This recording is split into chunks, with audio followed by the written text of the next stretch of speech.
2-4 दिन पहले एक साहब ने मुझे कहा कि मेरा बेटा विरासत मांग रहा है. मैंने कहा किस बात की, आप तो जिंदा हैं, आपका है सब कुछ. कह रहे नहीं बेटा भी, बीवी भी पीछे पड़े हुए हैं, हमें हमारा हिस्सा दो. हम आपको पता है मैं उल्टे मशवरे देने में माहिर आदमी हूँ. मुझसे मशवरा लेने से पहले सोचा करो.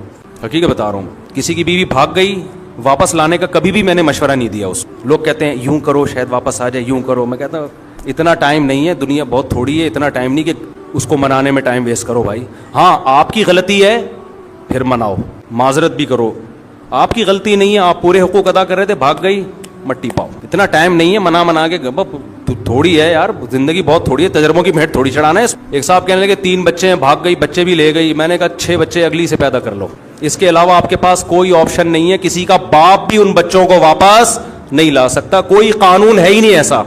अदालतों में केस लड़ते लड़ते गंजे हो जाओगे, कख भी नहीं मिलेगा, और उल्टा सारा खर्चा अदालत आपके ऊपर डाल देगी और चौड़े में आ जाओगे. कह रहे बच्चों को कैसे भूलूं. मैंने कहा जो चीज इख्तियार में नहीं है.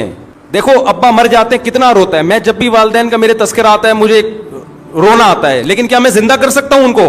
भाई एक हकीकत है. अब क्या है, सबर के अलावा आपके पास कोई ऑप्शन नहीं है. बच्चा मर जाता है तो थोड़े दिन रो के सबर करना है ना.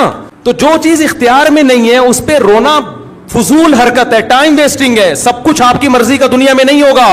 बीवी भागे, बहुत से लोगों की बीवियां भागेंगी भी, बच्चे भी लेके स्टार्ट हो जाएंगी.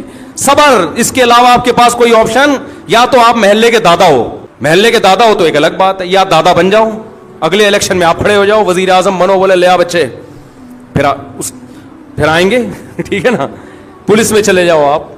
जब आपके पास इख्तियार ही नहीं है, आपके पास पुलिस है तो उनके पास भी है, तो आते हैं लोग रोते हुए बेचारे. मैं उन पे तरस खाता हूं, अल्लाह उनके सब्र दे, लेकिन उनसे कहता हूं भाई छोड़ो, अब टाइम वेस्ट ना करो यार. और वैसे भी जो, और खास तौर पर जो गुर्बत की वजह से भागी है ना, वो तो इस काबिल नहीं है कि उसको लाया जाए. बीवी में और तवाइफ में फर्क ये होता है कि तवाइफा पे पैसे खर्च करो तो खुश रहती है, बीवी पैसे खर्च करो तो भी खुश, और अगर आप गरीब हो गए तो भी गम में आपका साथ. उसको शरीक हयात इसलिए तो कहते हैं, जिंदगी की साथी है, खुशी गम में आपका साथ देगी. ये क्या बात है कि जब पैसा था तो थी, अब पैसे खत्म हो गए तो अब भाग गई. जाओ लानत भेजो यार ऐसी बेवफा. और मर्द तो मर्द है, मर्दानगी होनी चाहिए उसमें. मर्द की क्वालिटी यह है कि कोई उससे मोहब्बत करे तो 10 गुना ज्यादा मोहब्बत करे, लेकिन वहां से पहल होनी चाहिए. पहल कहां से हो, बोलो ना, उधर से हो. उधर से पहल नहीं है, जाओ, हम आदमी हैं, हम तुम्हारे मोहताज थोड़ी हैं. अल्लाह ताला का जो उसूल है ना कि अल्लाह कहते हैं पहले तुम मोहब्बत करो फिर मैं मोहब्बत करूंगा. तुम एक बालिश आओगे तो मैं चल कर आऊंगा, तुम चल कर आओगे तो मैं दौड़ कर आऊंगा. आना